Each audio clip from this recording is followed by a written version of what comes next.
Brett Jones, welcome back to the Primal Foundations podcast. Tony, thank you, sir. Great to be on again and look forward to our conversation. Absolutely. And, we were talking kind of off air. The last time you were on was almost a year ago, episode 4. And we're back.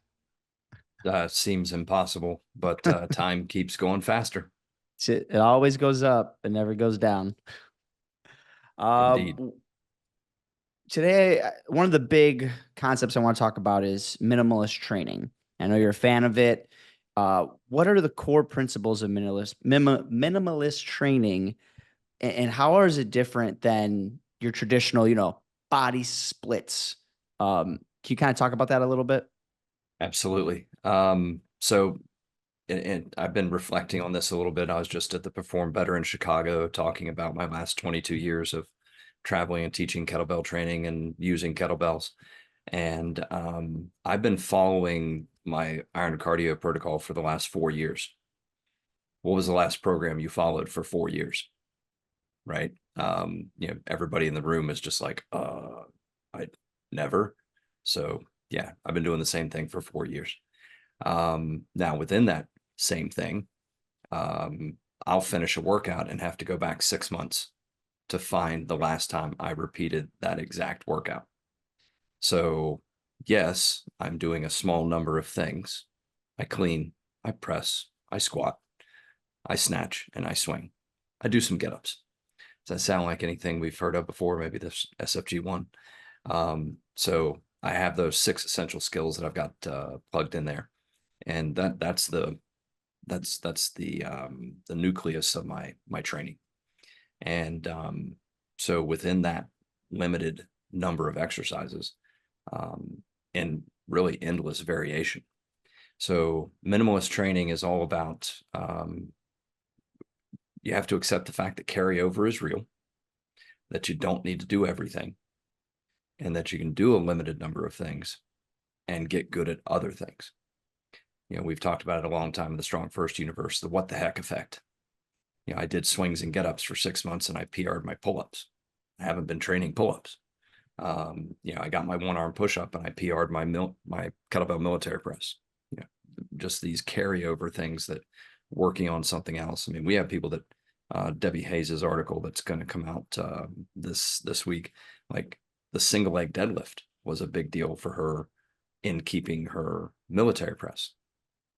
All of these things, just plugging some different strength leaks and shoring some things up, and so embracing this idea of carryover.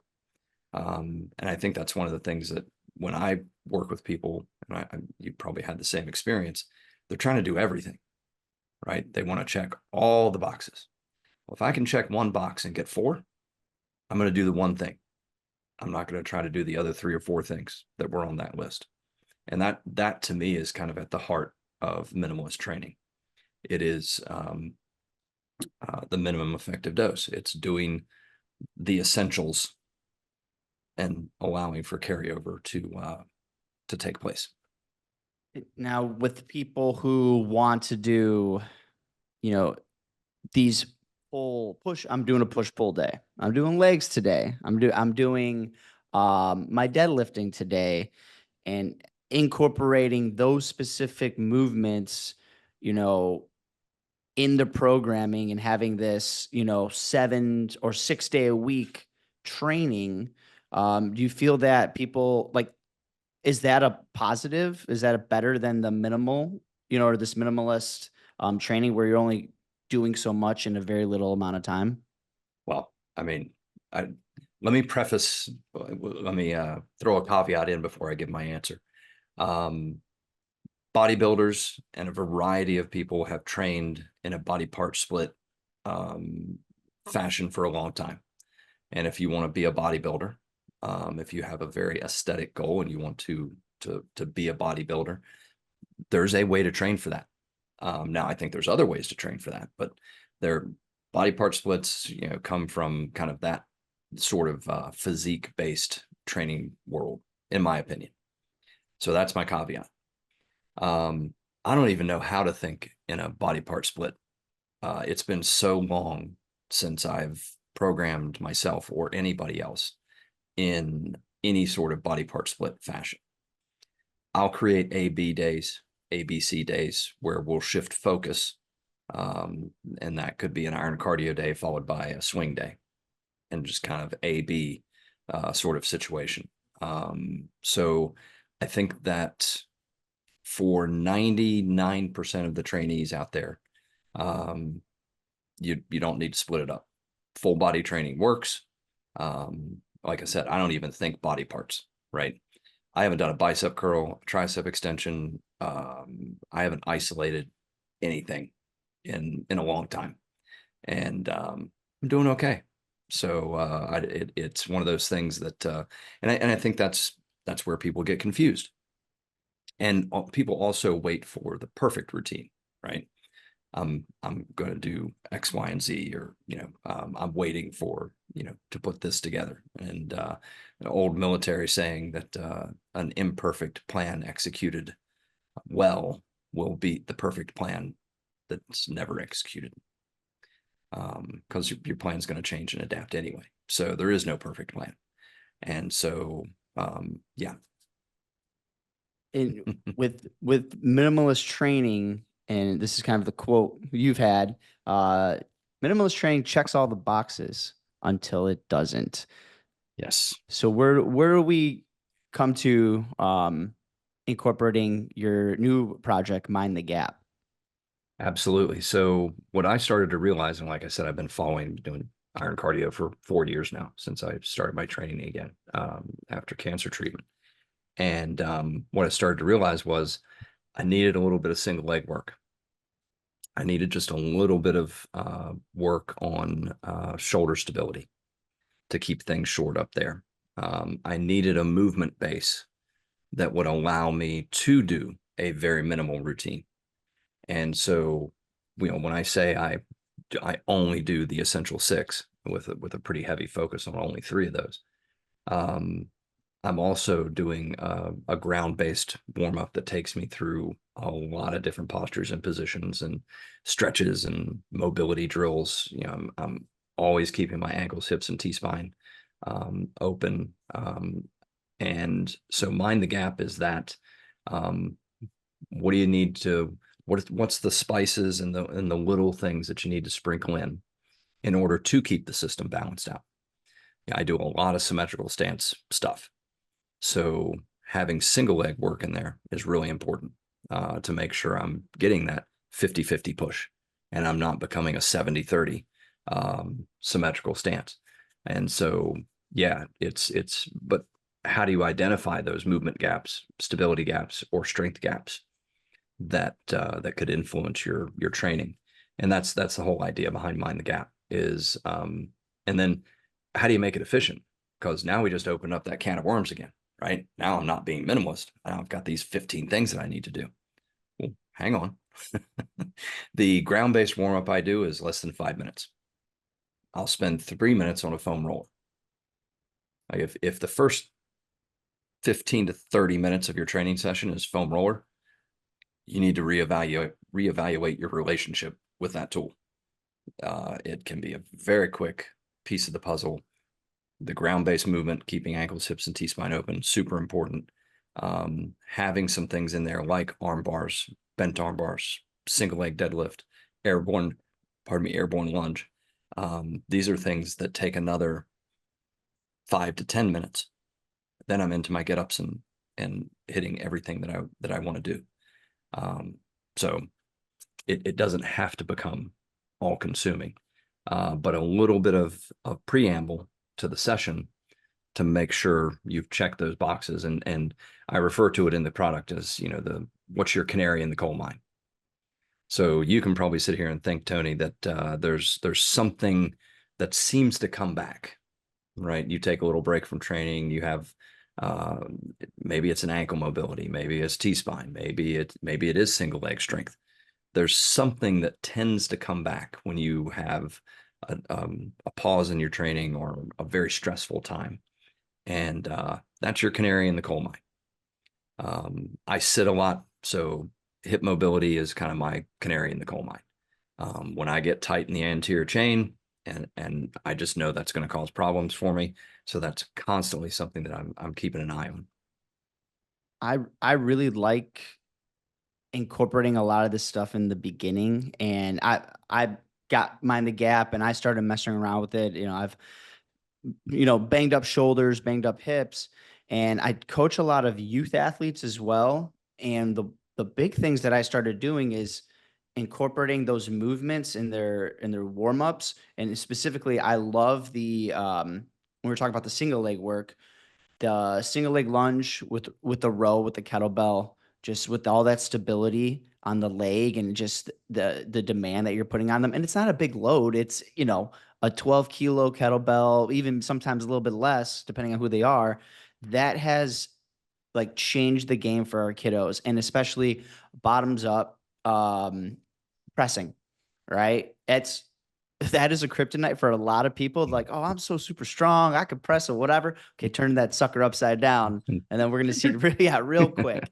And it's actually we're in this minimalist thing. We want to hit those big six like you were talking about, but I feel like incorporating these movements gives just enough variety to, you know, ha- not get bored with it, even though I can do the same workout all the time, like you were talking about. But it gives me a little bit of a challenge to work on my, broken arm bars, to work on my bottoms up game. And especially you did this video very recently. I always do this. I feel like every video that I've ever seen of you, like you've added this, is adding a kettlebell and doing those hip opening exercises in the beginning of, working the ankle first, then the hip. Those Yep. are such game changers, and you're getting into positions that you're not necessarily in. And because we are very like bilateral, a lot of barbell squat, back squats, a lot of goblet squats, single arm squats, that getting into that single leg position and isolating um, some stability in the shoulders is huge. And like you said, this what the heck effect of I'm going to start doing these other things, and then Jesus, like, why is my get up so good? Why is my, press so good now? And sometimes you got to back off, like you're saying, and not do the thing to do the thing. Yeah, I think it's the sprinkling those things in, getting that little bit of variety, keeping the single leg, the mobility, stability, and strength gaps filled. It checks a lot of boxes, and it's a lot of fun. And then you find those pinch points like the bottoms up press, where and I know somebody in the past who this person was stuck at about I don't know, seven, um, either 5 or 7 pull-ups, and get into some bottoms up pressing and find out this was a lady who could bottoms up press 16 on one side, but couldn't even do the 8 on the other. Mm. Got to the point where it was 12 and 16, and she knocked out like 10 or 12 pull-ups. Because if you think about it, she's probably doing a 70-30 pull-up anyway. And so balancing that strength gap um, allowed her to really get into the rest of the pull-ups and have a more symmetrical pull. So I think it's definitely something. And then, the carryover we're ultimately looking for, the athletes that you're working with, is to be resilient, to handle their training and their playing, and perform well. And it's yeah, just balancing those things out makes a huge difference. Yeah, and I just was on a podcast the other day, and we just had like a panel of a bunch of strong first coaches got on, and the one thing we were talking about is, hey, what's a must-have in your programs now? Like, what's one of those like crux pieces? And I say a lot, like in this past year, the athletes that have been doing like airborne lunges, lateral lunges, everything single leg, they move so much better in their sport, and they've even noticed it too. I've got kids that a lot of them are very vain and like in the aspect of they want to touch the rim or dunk. Yeah, And we'll work some plyometrics, we'll do some deadlifting, jumping, whatever. But we do a lot of single leg work, and they've come back like, man, I can get my wrist into the net. Like I can get into the rim almost now, and I couldn't even like barely touch the rim. I'm like, dude, that is awesome. So they do carry over, and they work, and they move. People are moving way better. So I love that. Uh, awesome.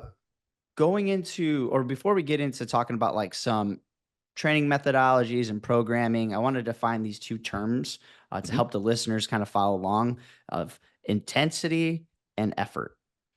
Intensity, from my understanding, is, that's the percentages of our 5 rep max, 1 rep max of where we're going, what that weight's going to be. And the effort is like, how hard am I actually working? Where we hear effort and intensity, we think the same thing. Can you kind of elaborate a little bit on that? Well, I mean, you nailed it. Intensity is a mathematical calculation, right? It is based off your repetition max or your 1 rep max. And it helps guide it can help guide your program. So then when we talk about effort, and we do tend to confuse these things.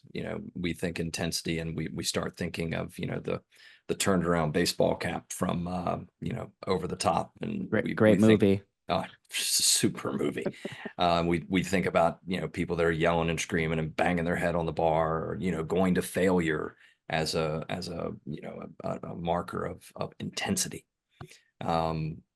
Removing yourself from that really helps. So effort, and we could look at this from RPE, right? Rating of perceived exertion. And rating of perceived exertion, and there's a couple different scales you can look at here, originally developed to help guide cardiovascular work, right? And so then we kind of modified it into a 10-point scale that was a little easier for folks to manage. And 10 is as hard as you could possibly work. If we look at that from a strength perspective, that is a weight that you might have even failed to complete the lift. That's a 10, right? 1 is, I kind of tried. 5, moderate effort. And then so we're really surfing that 5 to 10, 5 to 8, if you want to actually train well and healthily.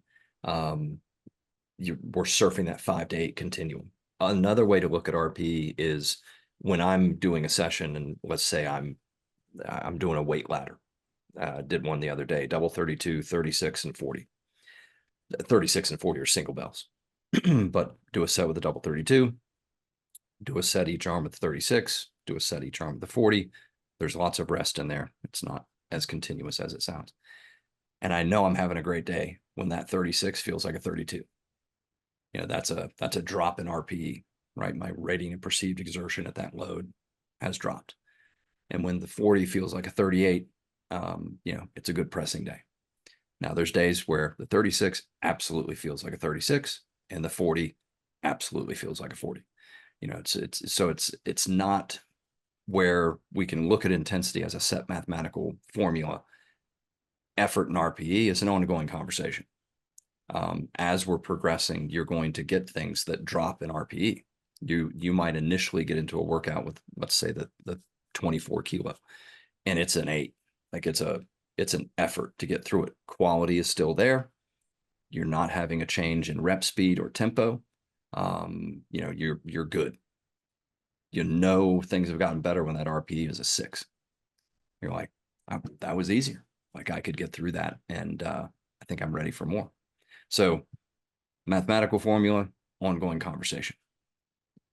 Do you feel when you got clients or whatever, if that RPE, like they're doing some sets and they're like, oh, dude, I'm struggling because I've picked up a 24 kilo, and which is not a huge belt for me, but sometimes either my sleep wasn't great, I wasn't like hydrating very well, what have you, just life in general. I pick up a 24, I'm like, shit, this feels a little bit heavier than I'm used to.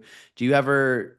I feel like a lot of people, because it's programmed for the day, they want to do that. Do you back them off and just bring a bell size down or bring off the load or reps? Absolutely.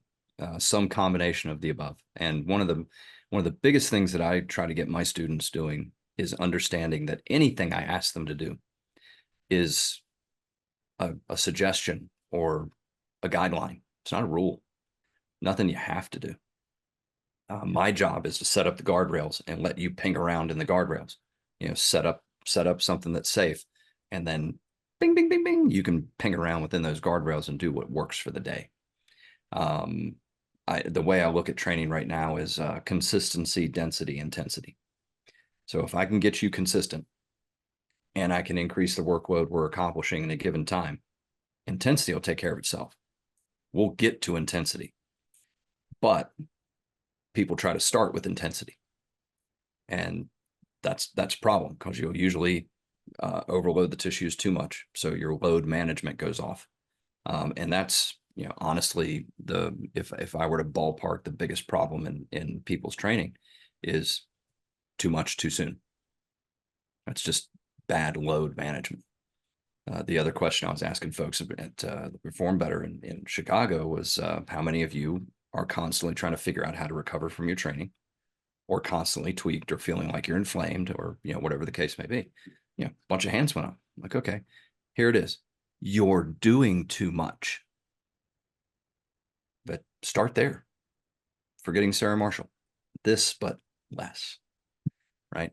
And so if you start with less, you'll build to more. But if you start with more, you usually end up trying to figure out how to recover from your training. And that shouldn't be the case. I clipped this from what you were on the last podcast. So one of the clips that I had of you, and I use this phrase all the time because people ask me this, and you've said it a bunch of times. So like, well, what's your recovery strategy? And you're like, proper programming. Yep. Like we don't have to get into all these things. I was just in Austin at a conference, and it was the Hack Your Health conference. And literally, because it used to be Keto Con, and they changed it to Hack Your Health, and you walk in, and it's literally red light therapy, saunas, Theraguns, whatever, and they got like models out there doing the whole thing. And I'm like, is this really what it's come to? I think cold plunge, great. You want to do saunas? Amazing. But that is all supplemental things versus I need this on the day to day. If you need this on the day to day, something's wrong. Sleep, hydration, nutrition, stress, right? The four horsemen of either improving your health or taking you in the other direction. And so if hey, we'll even shoot for it's not going to do it. But when somebody comes in, and this is, with FMS's direction right now and the Simeo app and work, sleep, hydration, nutrition, stress. So if you're not sleeping, you're not hydrated, your nutrition sucks, and your stress is through the roof. And stress could be relationship stress, work stress, health stress, any of those. Yeah, it's going to significantly impact what you can do. And so, and Gray used to talk about it in terms of the SAID principle, specific adaptation to impose demands, right? Well, it's the organism's specific adaptations to the environment's imposed demands. So if your mattress is bad, right, an environment problem, and you're taking melatonin, it's not going to help, right? You got to change the mattress. So you have an environment problem there. But if you're having caffeine too late in the day and it's impacting your ability to get into that first sleep cycle, well, that's an organism problem, right? Now we got to do something to tweak the organism just a little bit. And so is the problem that you're having an environment problem or an organism problem? Because if you can start making those decisions and clarifying where do I actually need to put my attention, you'll start making better decisions. You'll change the mattress because it's an environment problem, and you'll quit taking the melatonin because, as we have joked for years, you're not sore because of an Advil deficiency, right? You're doing something to get sore. Bad technique, bad movement, too much, some combination thereof. So do we have an organism problem? Do we have an environment problem? And, getting squared away with sleep, hydration, nutrition, and stress, then putting proper programming on top of that, man, you'd be amazed at where you can take yourself. But buying a $5,000 cold plunge tank might make it feel good for having put that thing in place. I'm willing to bet there's something in your sleep, hydration, nutrition, and stress that would make a bigger change. Easily. And we're talking about proper programmings, and that's where I want to go next is we have these different ideas, and you see a lot of the same commonalities. Like in America, social media, we have like most of the majority of strength coaches are going to be doing linear progressions. Can you kind of talk about linear versus like a step cycling or a waving cycle? So linear is just like it sounds. And these were, now there are good linear programs. So let me put that out there first before I say the next thing I'm going to say, because nobody puts baby in a corner. Only in business school do you have continued linear progress year over year, right? And when you look at the stock market, yes, over time, the stock market looks like it's up. There's a lot of dips and valleys in there, right? So a linear program is basically, I'm going to go up 5 pounds a week, right? And I'll work towards a new 3 to 5 RM, and I'll maybe test for a new 1 RM, and then I'll reset my numbers, maybe starting at 70%. This was a lot of traditional American powerlifting, followed kind of a linear periodization thing. Where do I want to be? What's my 102 to 105% goal at my next meet? Set a new PR, right? Now I just work backwards, and I start 8 to 12 weeks before. I know that I'm going to go up 5 to 10 pounds a week, and I just, which is going to have me starting potentially at 65% of my projected, that 102 to 105% RM. And I count backwards, and I just go up in those little increments until I get to that goal. So that's linear periodization. Step, I think, is one that we probably we're so convinced that we need to micro load and we need to make these little progressions that we miss out on the benefit of step progressions.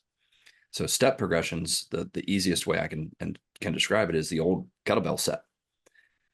22 plus years ago, when I got into this, you had a 16, a 24, and a 32. There were no tweeners. That was it. So if you got a traditional set and you're like, 16's easy, I can press the 24. 32 is not budging. Well, you went and pressed the 24 a lot, and then you could press the 32. So that's step loading in a nutshell. Step loading is you are going to make a jump up. So we're not doing a little 5 pound, 10 pound incremental movement over a linear progression. Now we're saying, I'm going to start at X and I'm going to train at X for 3 to 4 weeks. Now I'm going to make a 25 pound jump, or a kettlebell size, whatever the implement. Now I'm going to train at that load for 3 to 4 weeks. Make another jump, train at that load, right? So now we're taking steps, but the important piece there is I'm staying at that load for upwards of 4 weeks, if not a little bit longer. And that sounds like, people hear that and they're like, what are you talking about? You can't stay at the same load for 4 weeks. It's like, yeah, you can. And the reason is, when you look at periodization, the reason a mesocycle will typically be about 4 to 6 weeks in length is we know the first 2 weeks are primarily neurological adaptation. Then we have a stabilization of those initial gains and tissue adaptation. So the reason you want to either stay on a routine, a mesocycle, for 4 to 6 weeks, or do a step cycle that's about 3 to 4 weeks in length, is we're getting past that initial neurological gain, we're getting to the stabilization of those gains, and we're getting tissue adaptation. The third, and probably one of the more challenging types of programming to really do well, is wave. So now we're waving up and stepping down, waving up and stepping down. And so that might look like, maybe over the course of a 3 to 4 week period, you're going from 100 to 110, 120, 130, 140. Now we're stepping back down to 110, 120, 130, 140, 150. Now we're stepping down, right? So now we're waving up and coming back down purposefully. There is an allure to, once you reach the peak of that wave, you want to stay there. That's where the problems usually start. Right. And I've had a lot of people who like, I could press, the 36 kilo bell. And so that's where I'm going to live now. And I'm like, whoa. Don't forget what got you there. What got you there was the 28 and the 32. Like the 36 is now, I like to refer to it. It's almost like familiar or family sort of situation. My kettlebell wife is my 32 kilo. That's my ride or die. Like I can pick that thing up. I can have a great workout. It's always going to be there. It's consistent. I feel like I could, if you stuck me in a room and said, well, you could stick me in a room with a 16 kilo and I'll still come out strong and fit, but I'd rather it be a 32. So stick me in a room with one bell, put me in a trip where I can only take one bell, it's going to be a 32. I visit the 36 pretty often. Those are like the in-laws that you visit. And these are the good in-laws, right? Where you don't mind visiting.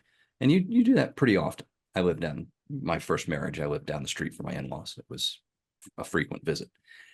The 40 kilo for me is that's the weird uncle that I only visit every now and then. Right? That's the black sheep of the family. We just visit every now and then.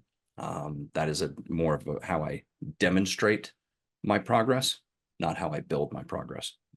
So I will wave those weights as I train.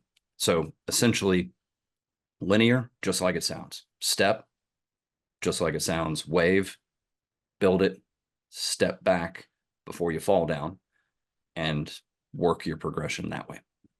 Yeah, I like the step cycling and the wave cycling, and it's hard for people to understand because you're right. When they get to that one top weight, they're like, "Oh man, like I could just go up from here. I'm so strong." Like, but the way that I understand it is that adaptation period, like your muscles are going to start to adapt, but your ligaments and your tissues and your nervous system are going to kind of trail a little bit. And if you don't stay there and the weight isn't moving very well, everything, if you just keep going, there's no upside. I feel like you're just going to get hurt and then you're going to take 3 months, if not worse, off of your training. But it's really hard for people to just wrap their heads around that more isn't better. Yeah, it's coming back to the kind of the kettlebell conversation where maybe you got that traditional set. You're just pressing the 24. Well, what you're going to end up doing is a little higher volume, right? And now we get that tissue adaptation. Everything's ready. We neurologically groove that pattern. 24 ends up feeling pretty groovy, pretty easy, right? And then all of a sudden the 32 goes up. Don't forget what got you there. It was the easier work for a little bit of volume and density that got you to that heavier weight. Now you can start sprinkling in that 32 a little more often so that you start building the capacity there. But there is a difference between what builds your strength and how you demonstrate your strength. And we tend to confuse those. We want to always go in and demonstrate our strength and forgetting what actually allowed us to build that strength. So I think that might be a good way to kind of phrase things. So when you hit the peak and you demonstrated progress, that's all you did. You demonstrated. What got you there was all that work you did to build towards it. So demonstrate it. Awesome. I get it. Step back down. Wave it back up again. And so there are weights you visit. There's weights you live with, and demonstrate versus build. This when we talk about volume and intensity, right? If we start to push the volume up, right? More, more sets, more reps, we're getting a lot more time working with the skill. We have to back off that intensity, and then vice versa. If we're going to start pushing that up, the volume's got to go down, right? Yes-ish. Yes-ish. Yes-ish. Because when you look at Plan Strong and Built Strong, where Pavel and Fabio have innovated, I mean, it's some of the best programming information that's out there. In traditional training, volume and intensity are inversely coupled, right? So like you said, intensity goes up, volume comes down. Intensity goes down, volume goes up. And there's a lot of traditional powerlifting cycling and things that use that coupled volume and intensity. It is a way to do it. Nothing wrong with it, right? But you can program so that you uncouple those things. You can have high volume, high intensity days. You can have low volume, low intensity days, and every permutation in between. So now your programming just exploded open, right? It is amazing. Like Fabio is and Pavel are like, they do math. I don't do math, right? I have a hard enough time just doing tick marks on my thing. And that was actually funny. I'm headed down to Costa Rica and to teach, and Victor Carrillo, our instructor down there, I was telling him some of what I was doing with my iron cardio work, and he's like, "You did what?" And he's like, "Do you realize what you did?" I'm like, "No." He's like, "You did 120 presses in like 35 minutes." I'm like, "Yeah." He's like, "That's most people's NL for the month. You did it in a day in about 40 minutes, 30, 40 minutes." He's like, "What are you doing?" I'm like, "I don't know, training." Like, I didn't think about it that way. Then I started doing the math, and I'm like, I'm having 240, 300 rep sessions of clean press and squat and snatch, and different variations. So, but when you uncouple volume and intensity, your programming has to be pretty dialed in. But now, like, the programming options just explode open. You've got so many different things, and one of the keys to that is never training to failure. And you always keep reps in the bank. And when you look at velocity-based research, there was a good study on a 6x4 protocol that was really interesting. So you take a whatever, an 8RM, and you're going to do like a 6 sets of 4 instead of 3 sets of 8. Usually we would take that 8RM and we push it, right? We got to go close to failure. No, you don't. So, having that, and the velocity based research kind of validates that. There's some research that I believe it was Dan Baker, had out that, stopping at a velocity drop of, I think it was 20%, and or doing sets of 4 versus sets of 8 with that same similar sort of intensity. The group that was stopping at sets of 4 or the velocity drop, ready to train again and recovered in 24 hours. The group that was pushing for the 3 sets of 8 and not ignoring the velocity drop, 72 hours before they were recovered and ready to train again. I know which one I choose. Yeah. So yeah. Some And options then, there. and then a lot of times people do the variable training with the dice, right? To give Mm-hmm. this, and that's, muscle confusion, whatever it may be, but you'll have like a high intensity and a high volume day. And you're like, Jesus. And then, but you'll randomly get a low intensity, low volume day. And it just kind of keeps you guessing, and which is kind of fun too, just to like throw that in there. Exactly. It's not random acts of variety. It's randomization with a purpose, right? Because now if we are going to follow sort of a more minimalist routine, or, we're just doing swings and get-ups, now when we plug in this randomization, I joked for years, you can do the same thing every day as long as you don't do the same thing every day. I love oxymoronic statements. So, if you're just doing the same thing every day, yeah, you're going to stagnate.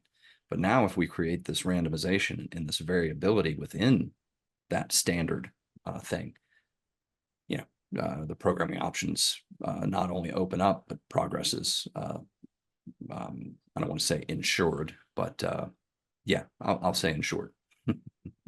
And we're talking about the programming, and I want to talk about some, you know, methodologies to optimize performance. And specifically, and again, I have a very rudimentary understanding of this, but I feel like it's important to talk about of kind of the difference between lactic threshold training and anti-glycolytic training, where from my understanding, and just very like simple terms, like lactic threshold training is like you're pushing yourself in order to have a higher threshold for buildup of lactic acid, and you continuously train at a very high intensity to do that.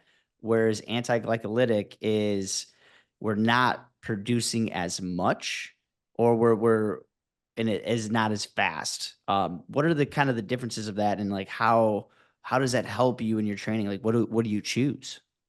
So I would put it in these terms: capacity versus tolerance. So the traditional lactic threshold training is all about tolerance. Can you take the burn? Like, can you suffer through the accumulation of this and the way it bogs down power production, energy production, and really everything. So can you tolerate the burn? And that's the way training's been done for a long time. Well, the opposite of that is, can we increase our capacity to handle the waste products and the way energy production works so that we have a more efficient system? And so now we can perform better. Working your capacity, you'll bring up your tolerance and your capacity. Working on your tolerance just builds your tolerance. And so but we like the tolerance style training because it sucks. It's hard, it burns, you sweat, it's difficult. That must have been effective. When you're working to build capacity, you're going to get just enough of a response to give your system something to clear, and then let it clear it. Give it the rest it needs in order to clear those waste products. And so better recovery, better health, a lot of good benefits on the capacity side of things. And so do we need to do some glycolytic peaking if we have an event coming up? Absolutely. If I'm going to get ready for a snatch test, I know that I can ramp glycolytically, because a 5-minute snatch test is glycolytic. There's no avoiding it, right? I'm going to do some glycolytic training in order to peak for that snatch test, right? So glycolytic peaking is pretty quick. It's 3 to 4 weeks, 3 to 5 weeks. You can be at a glycolytic peak and have that lactic threshold push and be ready for the event.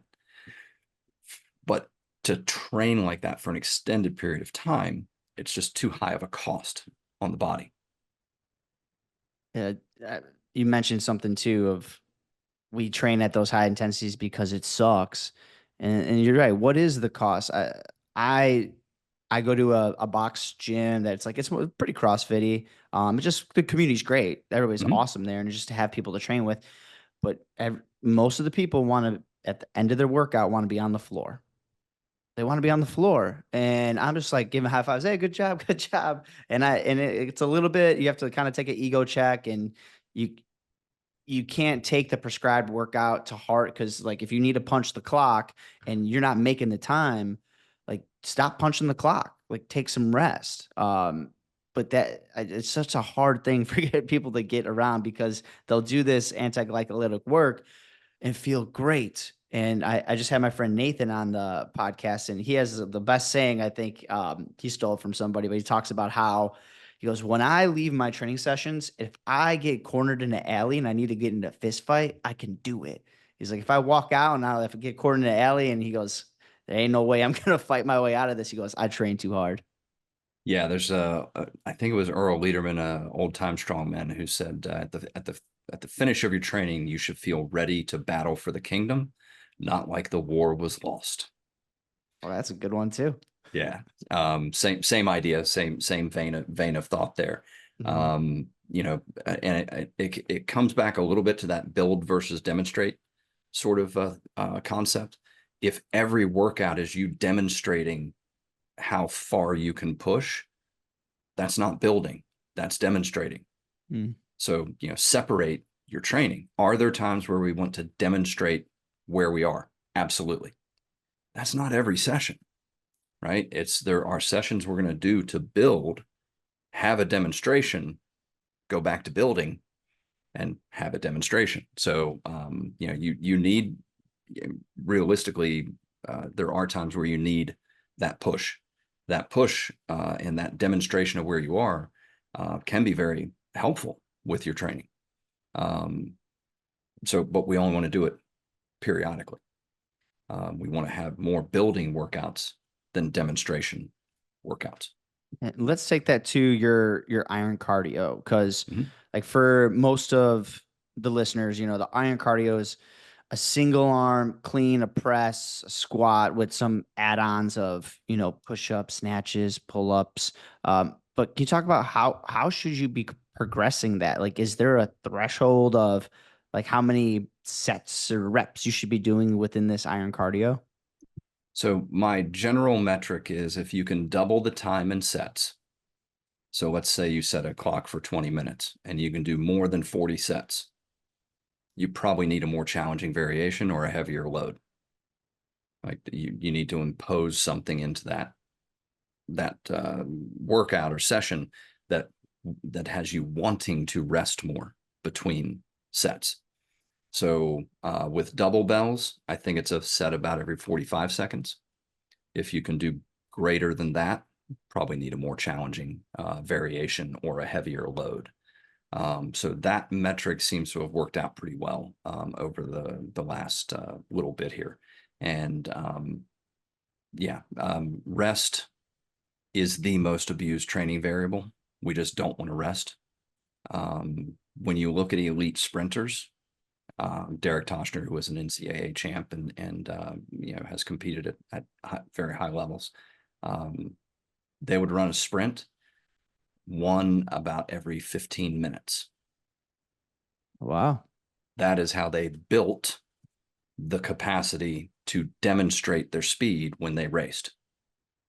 Right. So now, were they laying on a couch for the 15 minutes in between sprints? No, they were doing a little bit of stretching, a little bit of movement, there were little things that they were doing, but they ran a sprint about every 10 to 15 minutes. It is the difference between repeats versus intervals. Intervals don't care. The clock's going to go ding. You need to go. Your performance can be dropping. Your quality can drop. You're not able to do what you did the first time, right? I'm going to make up numbers here. Okay.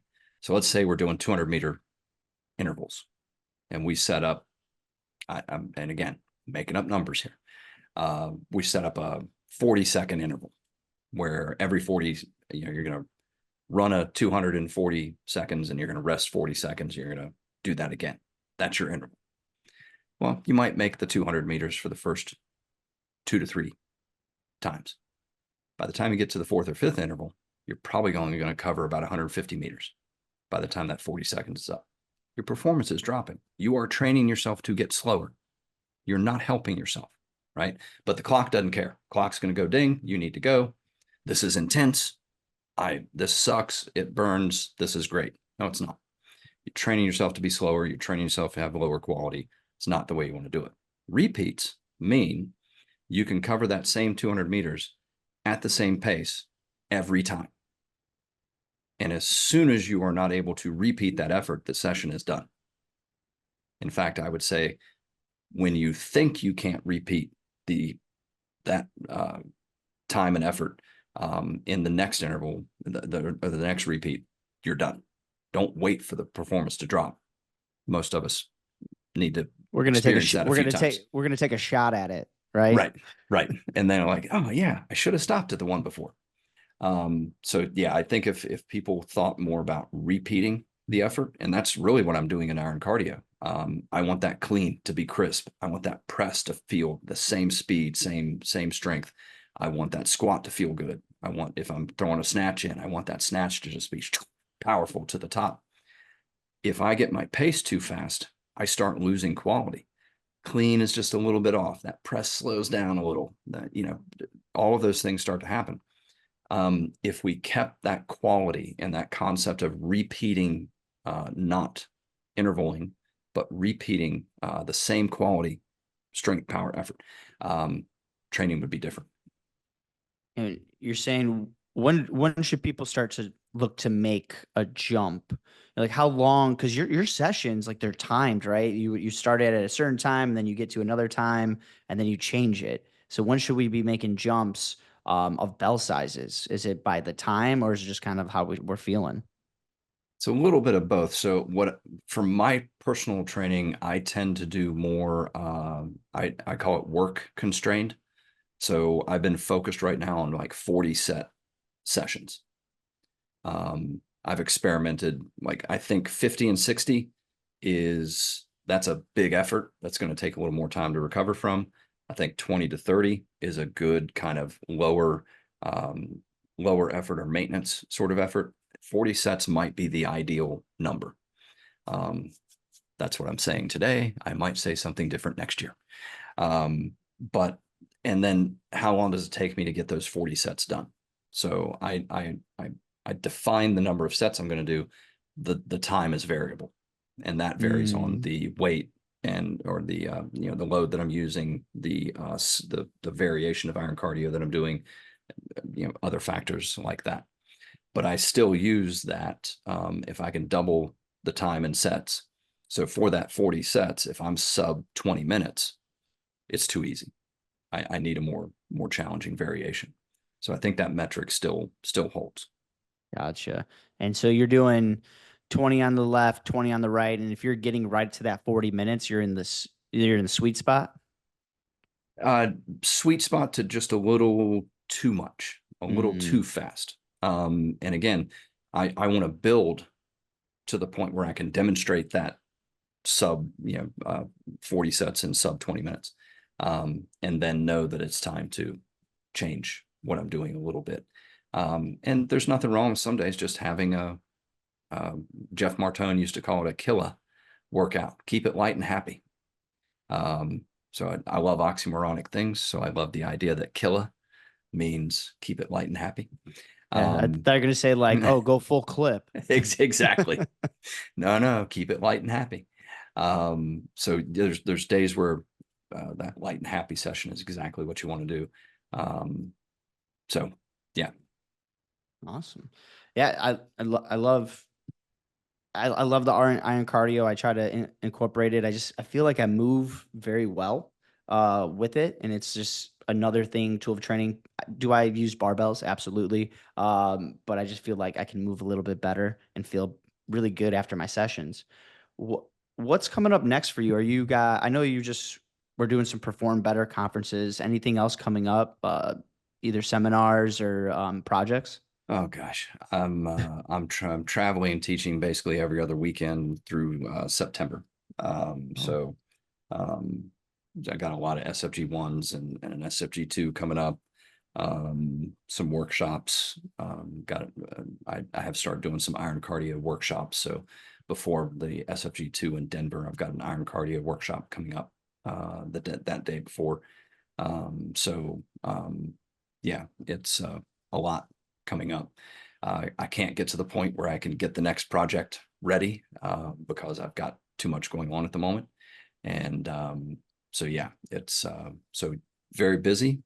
Um, the next, I would say the next project hasn't revealed itself to me yet. And, iron cardio revealed itself pretty quickly as something that I was going to be able to write on and do a project on. Mind the Gap came very naturally because it built out of this minimalist training and realizing, yeah, I got to go back and fill a couple gaps here. Um, so the next project kind of hasn't revealed itself yet. Uh, one thing I want to ask you about, and I was just curious about this, doing the iron cardio seminars or sessions at Perform Better, is it different, because that's Perform Better is a bunch of different people from in the industry coming in, where if you're doing like a iron cardio at a Strong First, like they're picking up what you're putting down. Do you feel like there was like a transition, people kind of got it, or they're just kind of like, whoa, this is so above and beyond, I have no idea. No, it was a good response. It was a good Mm. response, and I think people were curious about it. I also like to think that I'm a good example of what this training has and can do, and so there's a little proof in the pudding for the person who's standing in front of you saying this is something you might like to try, and you can kind of get the idea that yeah, looks like it's working. So so yeah, but it was a good response, and the Perform Better crowd it is interesting because it is I like to refer to the summits as like the fitness buffet. You can go sample a lot of different things and get a lot of different ideas, and I think that's the way to look at it. You're getting an idea that you're then going to want to go deeper into, or maybe you go to a talk and you're like, nope, not for me. And that's that's the way that usually goes. Awesome. Well, thanks for coming on. And for those that are listening, check out Mind the Gap, Iron Cardio, and where can people find your information, Brett?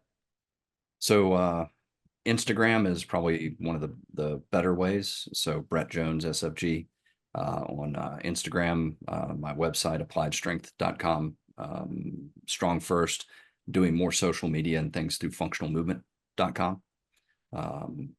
Hashtag move with FMS. Hashtag be strong first. There you go. Hashtag iron cardio. Um, so last thing real quick, because I think this has been a question sometimes with the anti-glycolytic training. Mhm. Kind of defining that just a little bit more, and maybe just saying we realize all three energy systems go at the same time, right? There's no way to say we're never going glycolytic. In fact, if you look at Quick and the Dead, we want to go a little glycolytic, but then have enough time to recover.